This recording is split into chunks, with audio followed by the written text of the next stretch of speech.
Om Swastiastu, Assalamualaikum warahmatullahi wabarakatuh, Shalom, salam harmoni. Pada kesempatan kali ini, saya dan teman saya akan menjelaskan tentang bagaimana algoritma dari insertion sort dan quicksort. Baik, yang pertama saya akan menjelaskan bagian insertion sort. Insertion sort itu sendiri adalah teknik pengurutan yang bekerja dengan cara membandingkan dan mengurutkan dua data pertama, kemudian membandingkan data berikutnya agar berada di tempat sesuai urutannya.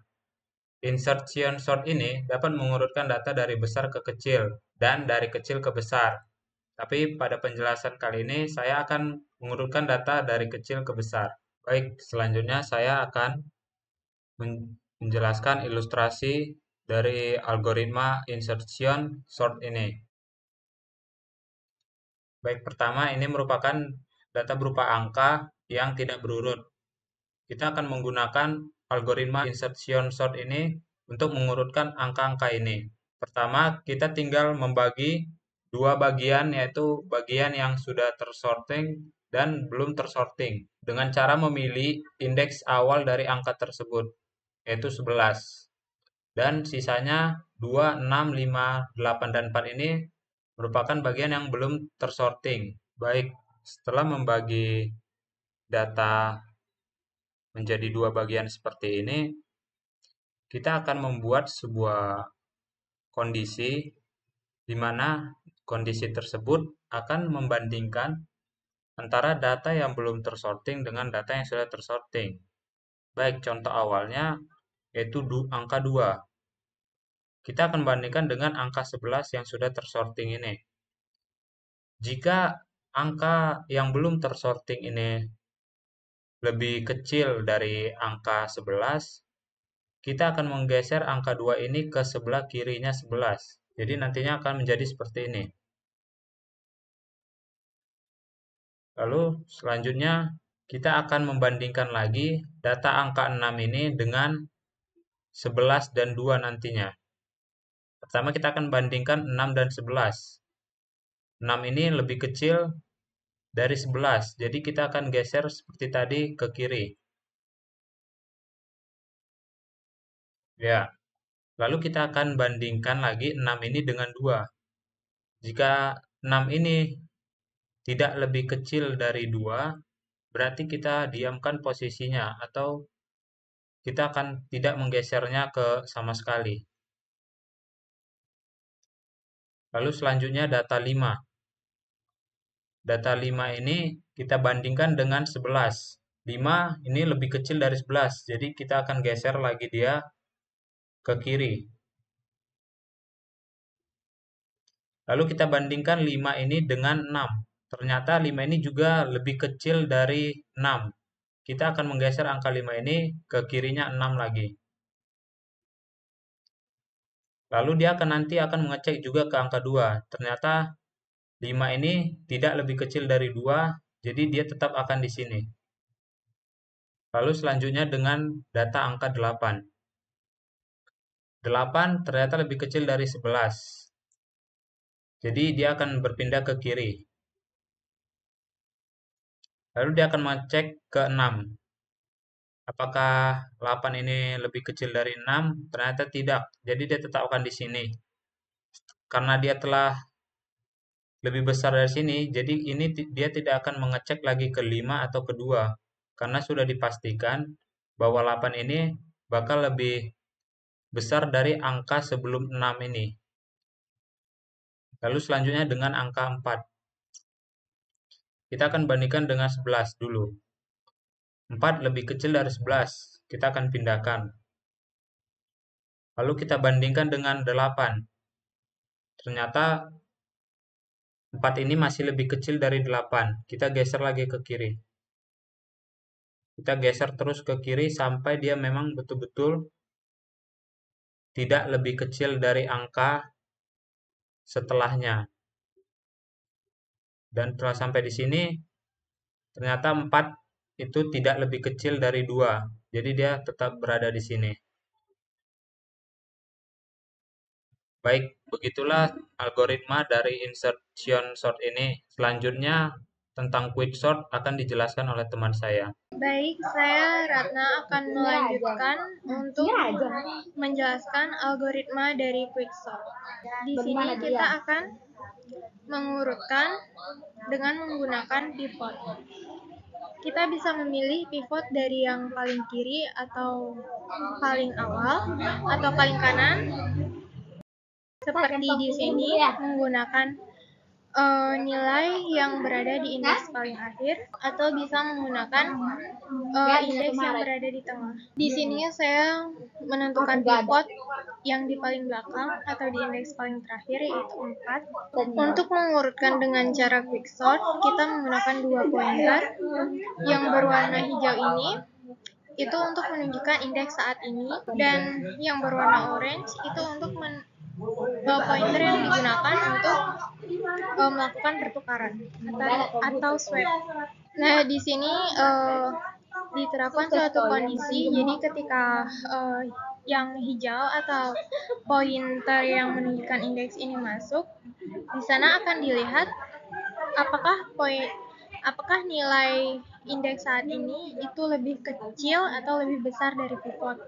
Kemudian jika lebih kecil atau sama dengan pivot, itu pointer swap akan masuk atau bertambah 1, kemudian dicek lagi.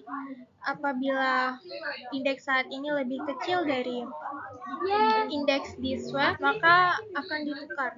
Dan apabila indeks yang ditunjuk oleh pointer hijau ini lebih besar dari pivot, maka pointer swap tidak akan melangkah 1 kali atau tidak bertambah 1. Jadi pertama, pointer hijau ini atau yang menunjuk indeks masuk bertambah 1. Kemudian karena di sini nilainya 11 lebih besar dari 4 atau indeks saat ini lebih besar dari pivot, jadi pointer swap tidak masuk. Kemudian akan dilanjutkan dengan langkah pointer yang hijau. Indeks saat ini itu 2, itu nilainya lebih kecil dari pivot, sehingga pointer swap akan masuk sebanyak 1 indeks. Kemudian di sini dilihat lagi nilai dari indeks saat ini itu 2 lebih kecil dari indeks yang ada di pointer swap. Jadi ini akan ditukar antara hijau dengan orange. Setelah itu akan dilanjut lagi di pointer yang menunjuk indeks. Nilainya lebih besar dari pivot. Jadi pointer swap tidak berjalan. Kemudian pointer indeks lagi berjalan. Dia lebih besar lagi dari pivot. Jadi pointer swap tidak berjalan dan pointer indeks jalan lagi. Kemudian 8 lebih besar dari nilai pivot. Kemudian dia jalan lagi sampai di pivot. Sampai di pivot ini nilainya itu adalah sama dengan pivot, sehingga pointer swap maju ke indeks selanjutnya yaitu yang bernilai 11. Setelah itu nilai yang berada di indeks saat ini itu 4, yang lebih kecil dari indeks di pointer swap yaitu 11, sehingga keduanya akan ditukar. Nah, di sini posisinya 4 atau pivot yang tadi itu sudah menempati tempat yang seharusnya. Kemudian akan dilanjut lagi. Tadi di sebelah kiri 4 ada 1 indeks. Nah, karena ada 1 indeks, itu sudah pasti terurut dan lebih kecil dari pivot tadi. Sehingga kita akan mengurutkan yang ada di bagian kanan atau yang lebih besar dari pivot tadi. Sama seperti tadi, kita akan memilih pivot yang berada di paling kanan. Kemudian pointer yang menunjuk indeks akan maju untuk mengecek apakah dia lebih kecil atau lebih besar dari pivot. Karena dia lebih kecil dari pivot, maka pointer swap masuk. Selanjutnya juga seperti itu, dia lebih kecil dari pivot. Terus sampai di pivot.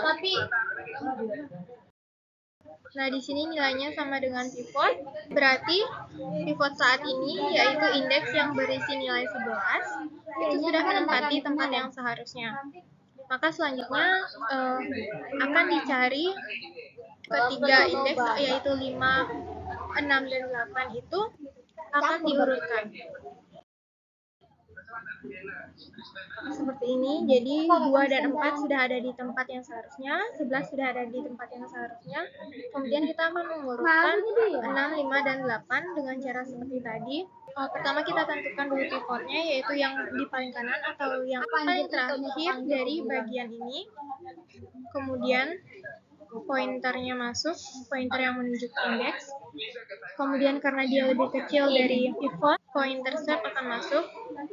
Kemudian pointer dari indeks masuk, dia lebih kecil dari pivot. Pointer swap berjalan lagi menuju tempat yang sama dengan pointer indeks. Setelah itu dia berjalan ke pivot. Nah, selesai di sini berarti pivot ini sudah berada di tempat yang seharusnya ditempati. Tinggal 2 indeks lagi. Ini kita akan mengurutkan antara 6 dan 5. Kita pilih 5 sebagai pivotnya. Kemudian pointer yang menuju indeks masuk. Nah, di sini 6 nilainya lebih besar dari pivot, sehingga pointer swap tidak berjalan masuk ke 6. Setelah itu, pointer penunjuk indeks akan maju lagi satu kali. Kemudian di sini nilai 5, nilai indeks saat ini itu sama dengan pivot, sehingga swap maker atau pointer swap akan masuk ke indeks. Kemudian karena di sini nilai dari pointer penunjuk indeks lebih kecil dari pointer swap, ini akan ditukar.